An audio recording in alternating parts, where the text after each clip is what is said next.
Head kuulajad, ma eeldan, et minult oleks oodatud ülevaadet ennekõike Tartu, aga ka laiemalt Eesti linnade valitsemisest läbi kogu omariiklusperioodi. Aga täiesti omavoliliselt olen ma seda ajajärku tunduvalt lühendanud ja üritan käsitleda ainult omariikluse esimese etapi viimast 6 aastat ehk siis autoritaaraega. Mul on hea põhjendus ka olemas. Põhjendus on tänane päev, 12. märts, aasta 1934. Mis siis juhtub, ei ole tarvis selgitada. Autoritaarvõim sai alguse just nimelt tänasel päeval, nii mitu aastat tagasi. Aga millest siis alustada? Toomas andis siin ülevaate veneaegsest linnaseadusest. See veneaegne linnaseadus kehtis tegelikult ju Eesti Vabariigis kuni 1938. aastani välja. Tõsi küll muudatustega ja need muudatused said suuremas osas alguse juba 1917. aastal pärast veebruarirevolutsiooni, seega enne Eesti omariiklust. Vene ajutise valitsuse poolt sisse viidud muudatustest, millest kõige olulisem oli kindlasti valimisõiguse laiendamine. Kaotati kõik võimalikud rahvuslikud, seisuslikud, usulised, varanduslikud erisused ja mis eriti oluline, ka naised said esmakordselt valimiskastide juurde minna. Ja Eesti Vabariigis loomulikult jätkati seda sama praktikat. Esimesed omariiklusaegsed linnavalimised leidsid aset 1919. aasta mais, seda siis loomulikult ka Tartus.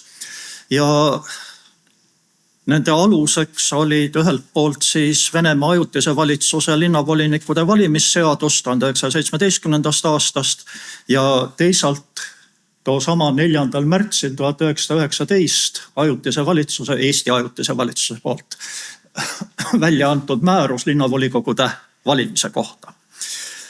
Nagu siin slaidi peal kirjas, siis valimisõiguslikud olid mõlemast soost vähemalt 20-aastased Eesti Vabariigi kodanikud ja 3 täpsustust. Kes elavad antud linna territooriumil või omavad antud linna territooriumil kodus sisseseadet. Oli selline küllaltki ebamäärane klausel, mis tekitas hiljem üsna suurt segadust ja ka pahameelt ja nõuti sellest loobumist. Ja veelgi ebamäärasem või omavad antud linnas kindlat ametikohta või kindlat teenistust. Tõsi, oli olemas ka terve hulk erandeid, mis puhul seda valimisõigust kodanikele ei rakendatud. Olen siin välja toonud lihtsalt mõned lihtsamad, need, kes olid mõistetud sunnitööle või asumisele või ka lihtsalt vangimajja, kusjuures tegelikult tehti vahet. Näiteks sunnitöökaristus oli sedavõrd ränk karistus, et pärast karistuse kandmist tervelt 10 aasta vältel ei olnud õigus valida. Vangimaja oli vähe lihtsam, aitas karistuse kandmisest 5 aastast pärast seda, siis saadi valimisõigus tagasi. Või olid siin mõistetud süüdi missugustes kuritegudes just täpselt kupeldamises ja salaviina põletamises ja deserteerimises ja avalike majade pidajad ja nõnda edasi. Ja volikogude volituste kestvusajaks oli paika pandud 1. jaanuar 1921. Ma ei oskagi öelda, miks selline kuupäev valiti, siis tegelikult järgmised valimised leidsid aset alles veebruaris 21, nii et tegelikult volikogude volitused said enne otsa, kui volikogude töö otsa lõppes. Aga niisekord juba paika oli pandud, ühesõnaga 2 aastat pidid need volikogud koos olema. Ja nagu siis öeldud, järgmised valimised veebruaris 1921, aga selleks ajaks oli muutunud seadusandlus. Kõigepealt oli hakanud kehtima Asutavas Kogus vastu võetud 1920. aasta põhiseadus, milles oli terve peatükk, 7. peatükk pühendatud omavalitsustele, aga nagu näete, ega seda just väga palju ei olnud. 3 paragrahvi ja kogu lugu.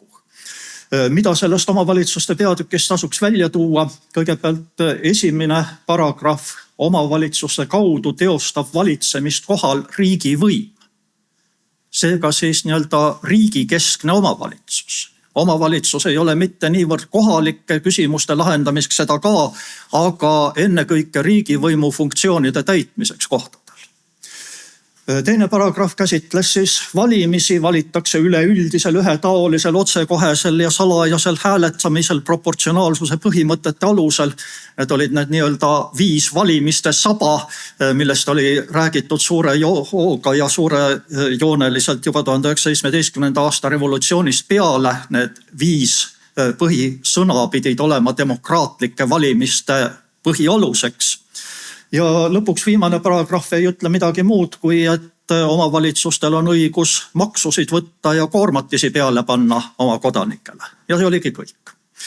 Nii et valimiste seisukohast ei olnud oluline mitte niivõrd põhiseadus, mis luges ainult üles need 5 saba, millele demokraatlikud valimised peavad vastama, vaid olulisem oli 6. septembril 1920 valitsuse poolt antud seadus linnavolikogude valimiste.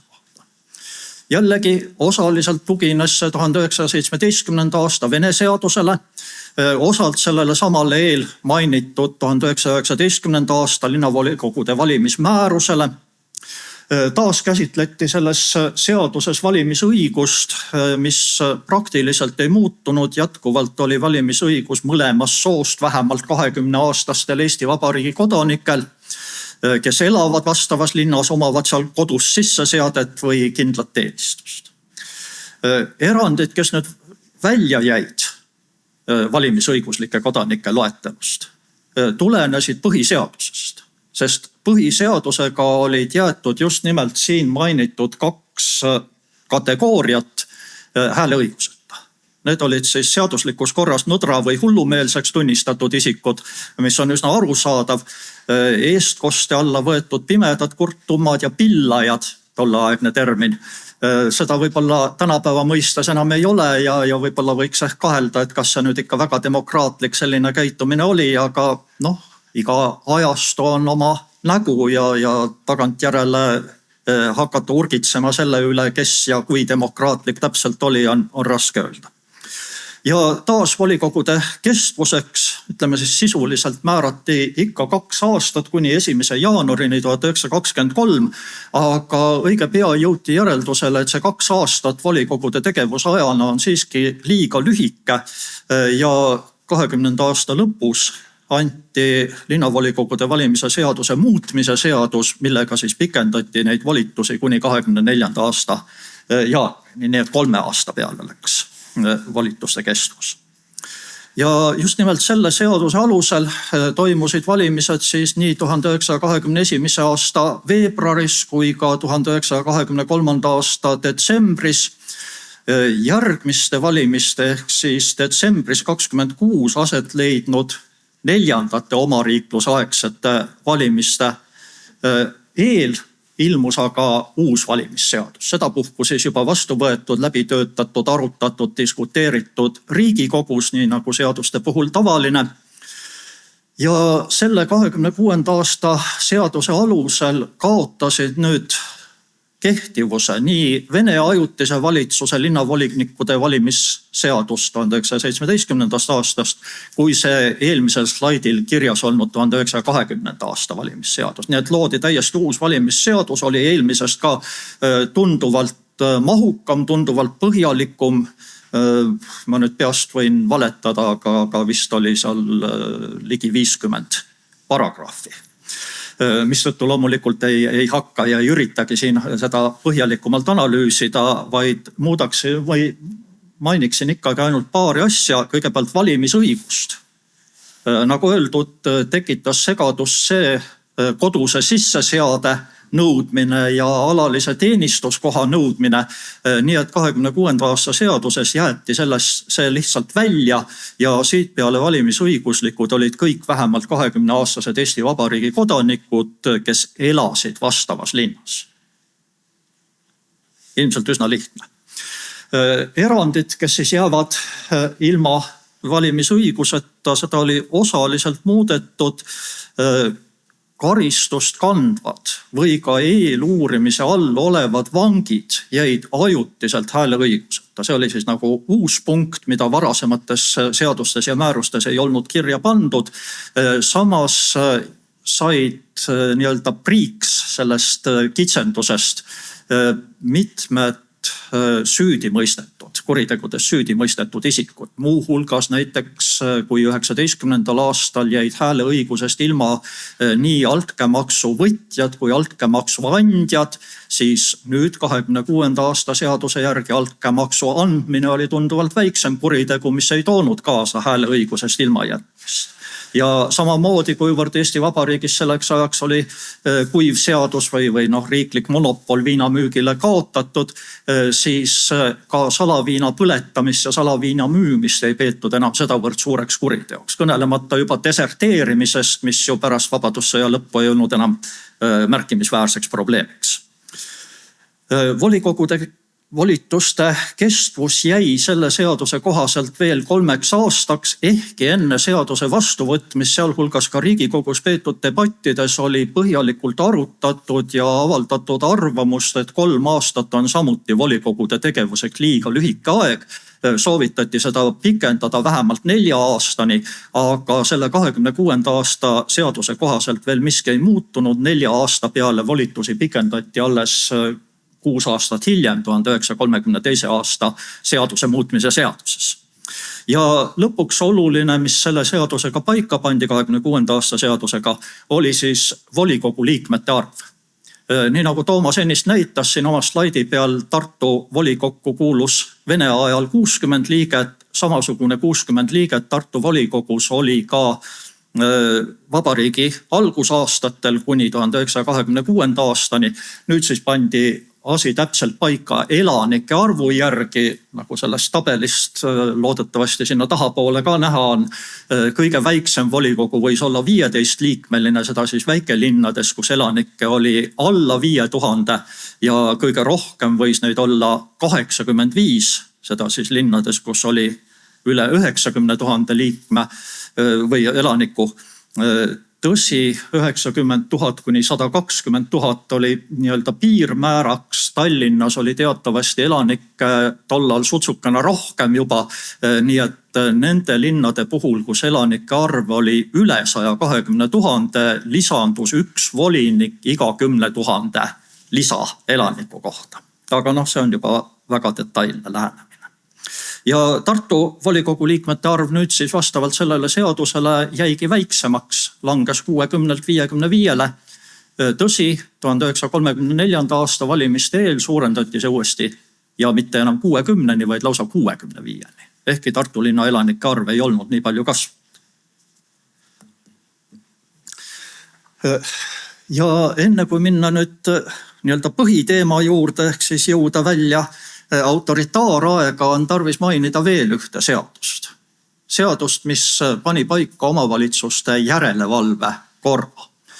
See seadus anti juba 1919. aastal Asutava Kogu seadusandliku delegatsiooni poolt ja vastavalt sellele teostas linna omavalitsuste või üldse kõikide omavalitsuste tegevuse seaduslikkuse järelevalvet siseminister, kes võis seda teha ise, aga arusaadavalt ministrihärral on alati olnud palju tegemist, nii et tegelikult delegeeris ta selle õiguse edasi oma alluvatele Siseministeeriumi ametnikele, esialgu siis Siseministeeriumi omavalitsuste peavalitsus, hiljem Siseministeeriumi administratiivosakond.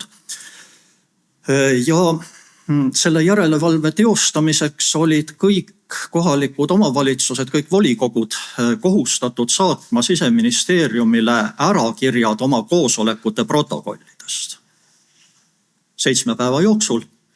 Ministeeriumi ametnikud vaatasid need läbi, kui leidsid neis mingisuguseid seaduse rikkumisi, siis olid kohustatud saatma need otsuse punktid tagasi omavalitsusele, nõudma nende vastavusse viimist seadustega, andma selleks ka tähtaja.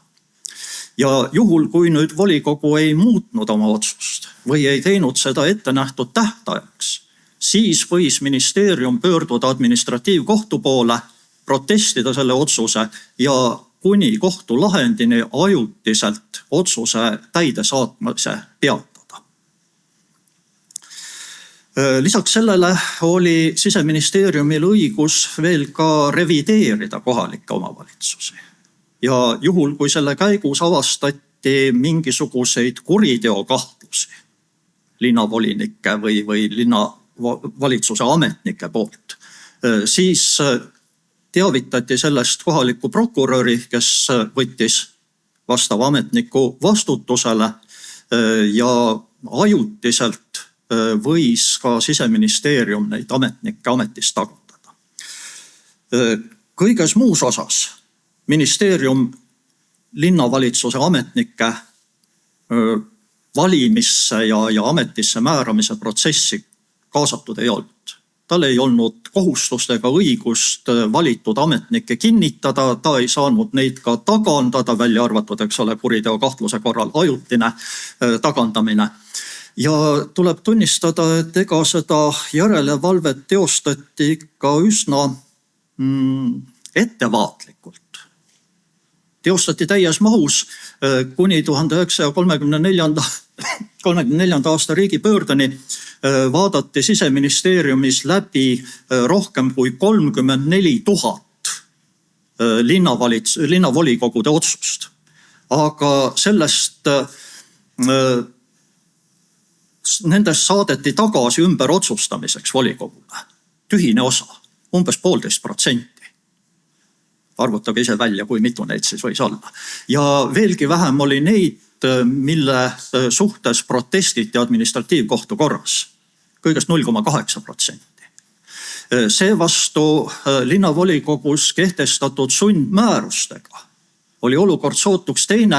Neid saadeti ümber otsustamiseks tagasi rohkem kui 26%, rohkem kui neljand. Iga neljas sundmäärus leiti ministeeriumis olevat mingil moel seadustega vastuolus olevat ja saadeti tagasi.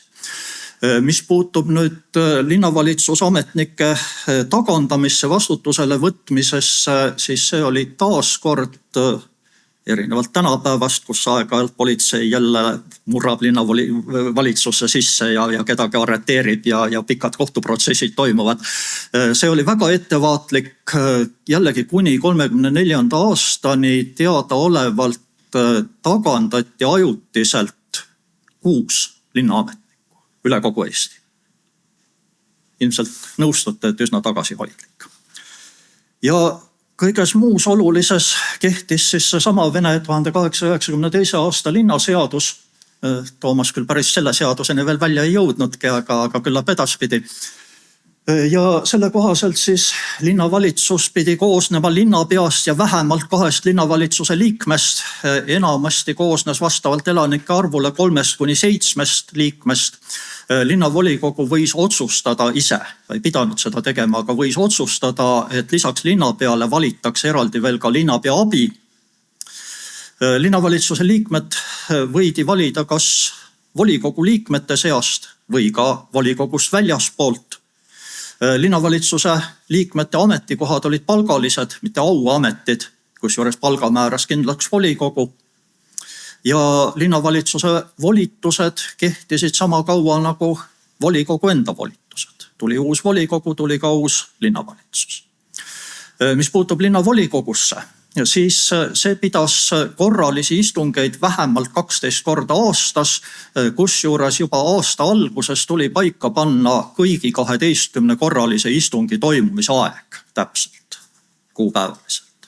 Lisaks sellele oli võimalik pidada vajaduse korral ka erakorralisi istungeid, kui palju just täpselt, see ei olnud seadustes fikseeritud. Volikogu koosolekud reeglina olid avalikud. Otsused tehti reeglina lahtisel hääletamisel lihthäälte enamusega. Linnavolikogu istungil osalesid ka linnavalitsuse liikmed, nii need, kes olid valitud linnavolikogust, kui ka need, kes olid selle kõrvalt tulnud. Ja lisaks sellele volikogu valis siis ametisse mitte ainult linnavalitsuse liikmed, vaid ka linnasekretäri ja revisjonikomisjoni ning vajadusel ka mõne valdkondliku erikomisjoni. Nii, aga nüüd siis lõpuks jõuan ka teema juurde. Seni oli ainult sissejuhatus, et kannatust. Teatavasti leidsid aset jaanuaris 1934 järjekordsed omavalitsusvalimised, millel esmakordselt poliitilise jõuga esinesid ka vabadussõjalased ja saavutasid just nimelt suuremates linnades märkimisväärset edu. Ennekõike Tallinnas, Tartus, Narvas ja Nõmmel. Kusjuures Tartus jõuti kogunisti moodustada ka vabadussõjalastest, peaasjalikult vabadussõjalastest koosnenud linnavalitsus. Mujal nii kaugele ei jõutud, enne tuli 12. märtsi pööre peale. Kuivõrd riigipööre oligi suunatud just nimelt vabadussõjalaste vastu, siis loomulikult piiras see ka nende tegevusvabadust linnavolikogudes.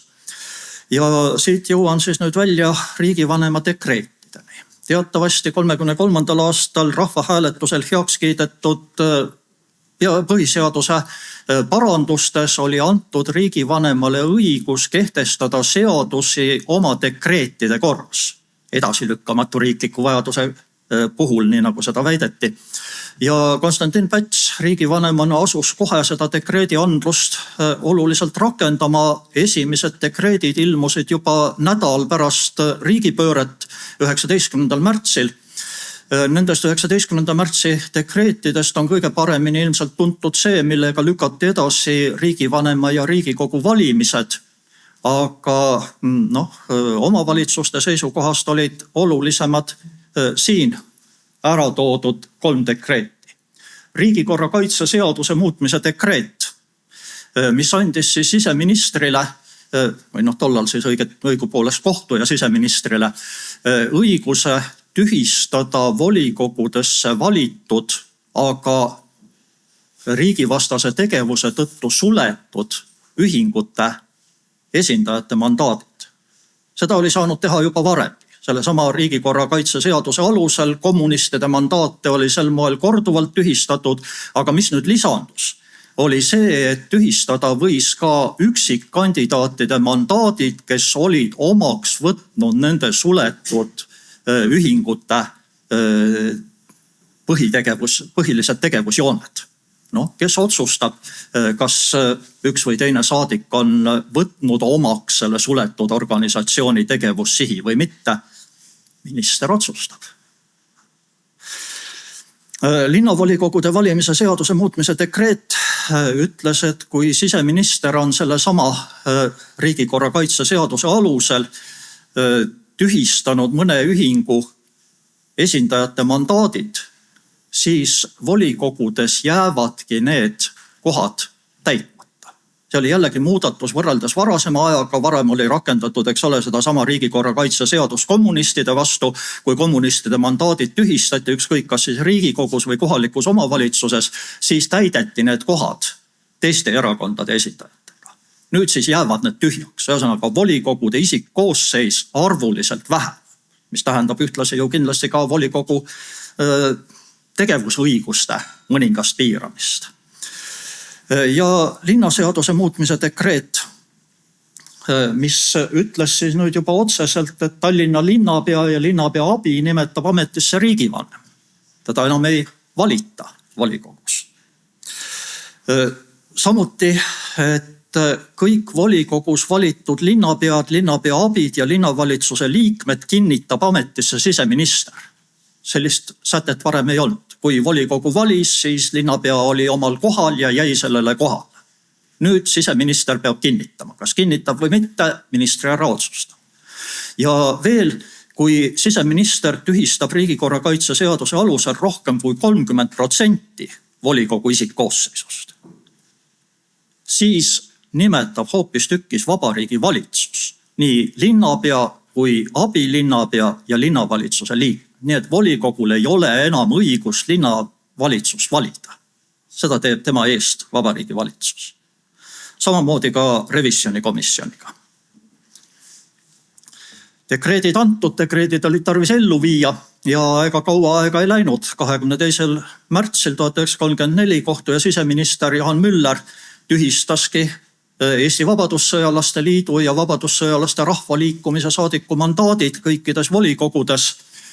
Statistika on näha, ei hakka seda üles lugema, nagu näete, 180 linnavolikogu liiget vabastati sellesama dekreedi alusel. Ja sellega asi ei piirdunud. Nagu öeldud, riigivanem oli saanud õiguse nimetada ametisse Tallinna linnapea ilma igasuguse valimiseta ja Päts seda kohe ka tegi. 25. aprillist sai Tallinna linnapeaks erukindral Jaan Soots. Vabariigi valitsus oli saanud samasuguse õiguse nende linnade puhul, mille volikogust oli siis 30% saadikukohtadest või saadikumandaatidest tühistatud. Tartu linnapeaks teine erukindral Aleksander Tõnisson ja samamoodi muutus siis ka Tallinna linnavalitsuse, Narva linnavalitsuse ja Nõmme linnavalitsuse koosseisud. Just nimelt need, kus vabadussõjalased olid saavutanud kõige suuremat edu. Aga teadupoolest ei olnud ju küsimus ainult vabadussõjalaste kõrvaldamises, vaid tegelikuks riigivõimu eesmärgiks oli muuta ka omavalitsused endale kuulekateks, omavalitsused nii-öelda tasalülitada ning just selle nimel jätkati muutusi. 9. mail 1934 ilmus omavalitsuse ajutise järelevalve seaduse täiendamise dekreet, millega anti siis valitsusele õigus vabastada linnavalitsuse liikmeid, kui nende tegevus on riigi või omavalitsuse huvidele kahjulik. Kes otsustas, millal see tegevus on kahjulik? Eks ikka ministri härra.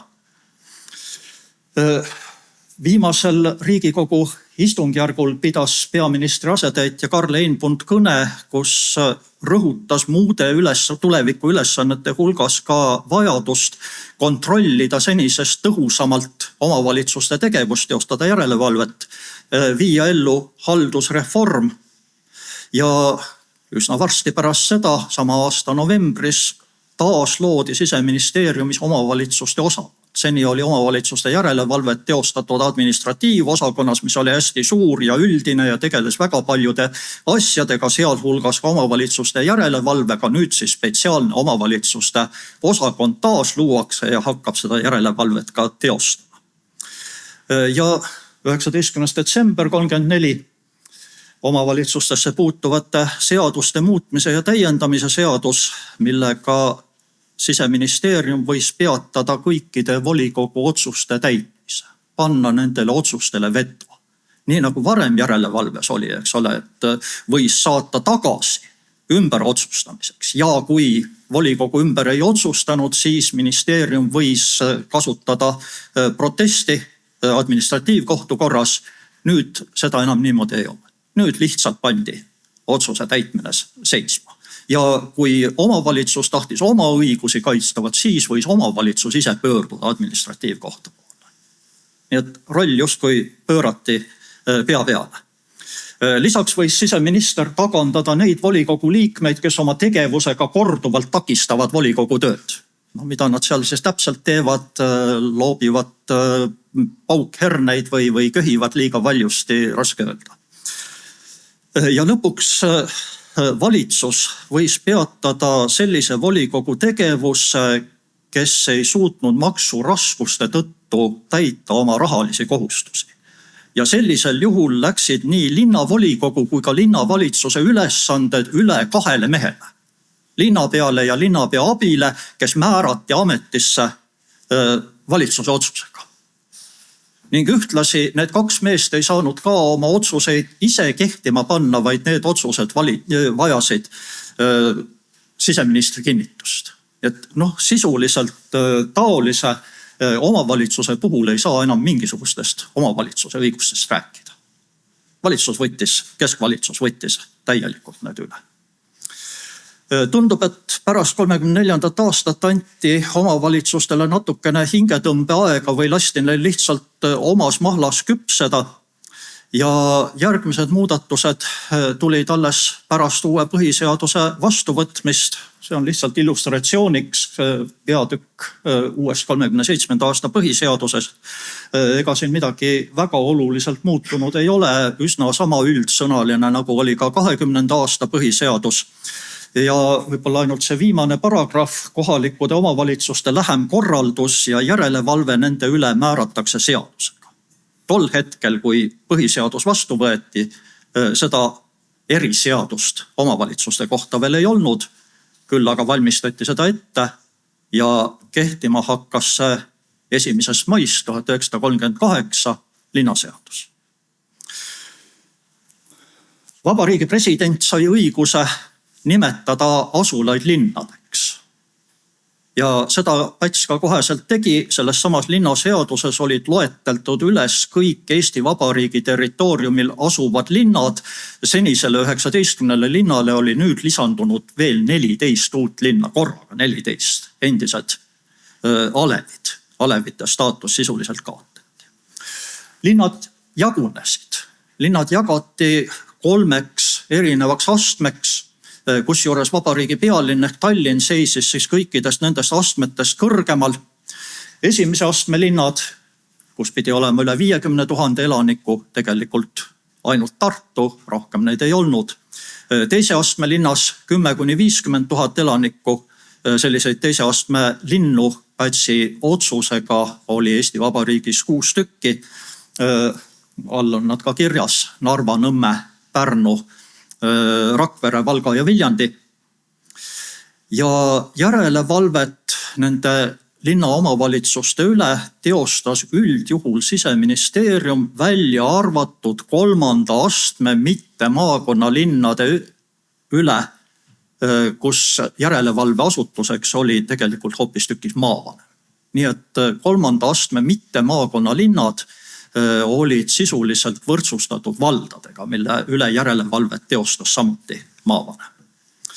Ja veel üks teie õnneks, minu õnneks ka viimane slaid selle sama linnaseaduse kohta.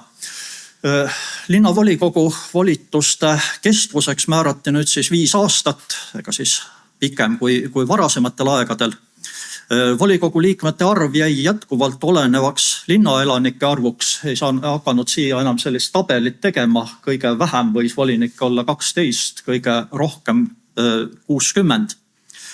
Ja kui volikogul olid varem ette nähtud vähemalt 12 korralist koosolekut, siis nüüdsest ei olnud volikogul üldse enam korralisi koosolekuid.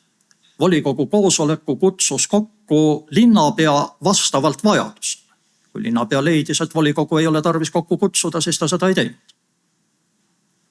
Nii et siit on juba näha, kuivõrd suurenes linnapea roll, sama juhi printsiip, et mitte öelda inetusti Führeri printsiip, mis ju kogu Eesti Vabariigis autoritaarajal kippus domineerima pääsema. Linnapea funktsioonid või linnapea staatus muutus muuski osas, kui varem kogu linnavalitsus eesotsas linnapeaga oli olnud ametis sama kaua kui linnavolikogu. Volituste kestvus oli võrdne. Siis nüüd uue linnaseadusega linnapea volitused kestavad 6 aastat, linnavolikogul 5 aastat. Nii et linnapea ei ole enam kuigivõrd seotud linnavolikoguga. Uue linnavolikogu tulek ei tähenda seda, et tingimata peaks tulema ka uus linnapea. Ja seda enam, et kui nüüd vaadata siia linnapea alla kirja pandud, siis pealinna ülemlinnapea määrab ametisse president, mitte ei valita Tallinna volikogu poolt. Esimese astme linnapea määrab ametisse Vabariigi Valitsus, mitte ei valita volikogus. Ja ainult teise ja 3. astme linnade linnapea valiti kohalikus volikogus, aga ka selle valimise pidi kinnitama omalt poolt siseminister, kes loomulikult võis jätta selle kinnitamata. Ja pisitillukene erinevus seisneb veel ka selles, et 3. astme maakonnalinnades valiti siis tõepoolest linnapea ja abilinnapea, aga nendes mitte maakonnalinnades olid ametinimetuseks linnavanem ja abilinnavanem. Samamoodi, eks ole, jälle nagu vallas, vallavanem ja abivallavanem. Linnavalitsus, selle volituste kestvuseks oli 5 aastat. Ei hakka ette lugema, loodetavasti on näha, kui mitu linnanõunikku just ühes või teises kohas pidi olema. Ja märkimisväärne on ka see, et linnanõunikud kuigi valiti volikogus, aga vajasid jällegi siseministri kinnitust. Ja lõpuks ka linnasekretäri kinnitas ametisse siseminister linnapea ettepanekul, aga just nimelt siseminister. Nii et mida siis kokkuvõtteks öelda? Ilmselt seda, et autoritaarajastul vähenes kiiresti ja järsult kohalike omavalitsuste iseotsustamisõigus. tugevnes Siseministeeriumi järelevalve nende üle. Linnavolikogud kaotasid oma autonoomsuse kas või ainult linnavalitsuse liikmete ametisse nimetamisel, aga vähenes ka volikogude roll kõikide nii-öelda jooksvate ülesannete lahendamisel. Tänan tähelepanu eest.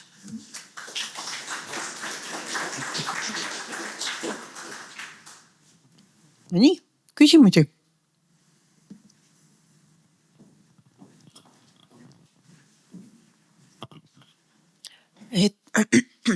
Et kas kuidagi, et kui just võib näha, et oli just ka selline omavalitsuse ja enda rollist ja tähtsusest arusaamise tõus ja siis tuli see nii-öelda vaikiv ajastu. Et kas kuidagi ajakirjanduses või kas see kuidagi jõudis ka nagu inimestele, kas nad arutasid või võib-olla erakirjavahetuses või kuskil, et nüüd nagu justkui kitsenes jälle see omavalitsus või on see sihuke väga kauge teema? Ei, see ei ole kauge teema, see ju seondub otseselt toonase poliitilise olukorraga, ainult et ma kardan, et ei oska pädevat vastust anda, sest ajakirjandusega oli kehvasti, eks ole. Ajakirjandus oli allutatud tsensuurile ja ajakirjandus 34. aastal võib-olla ehk veel sai midagi arutleda, aga hiljem oli tal juba suukorv peas. Erakirjavahetus on selline asi, mille läbitöötamine, ma ei tea, kus seda erakirjavahetust üldse leida. Aga mis puutub näiteks opositsiooni, kas või eks ole see sama Tartu vaim siin ja loomulikult opositsioonilised poliitikud said aru, mida see kaasa toob endaga. Omavalitsuste õiguste piiramist nähti täiesti selgelt, ainult et midagi ei suudetud selles osas ette võtta. Aitäh. Veel mõni küsimus? Mul üks endal küsimus, et kuidas selle 34. aastal, kui nad lubasid seda sisuliselt nagu pankrotti läinud linna üle võtta, et see tehti ka või? Üks näide on. On jah? Türi linn. 35. aasta jaanuaris täpselt nii toimitigi, et linnavolikogu lõpetas tegevuse, linnavalitsus lõpetas tegevuse, vabariigi valitsus nimetas ametisse linnapea ja abilinnapea ja need kaks meest täitsid siis edaspidi kuni 39. aasta valimisteni nii linnavolikogu kui ka linnavalitsuse funktsioone, kusjuures siseminister siis pidi kõik nende otsused kinnitama. Rohkem ei tea, et oleks olnud, aga üks näide on olemas.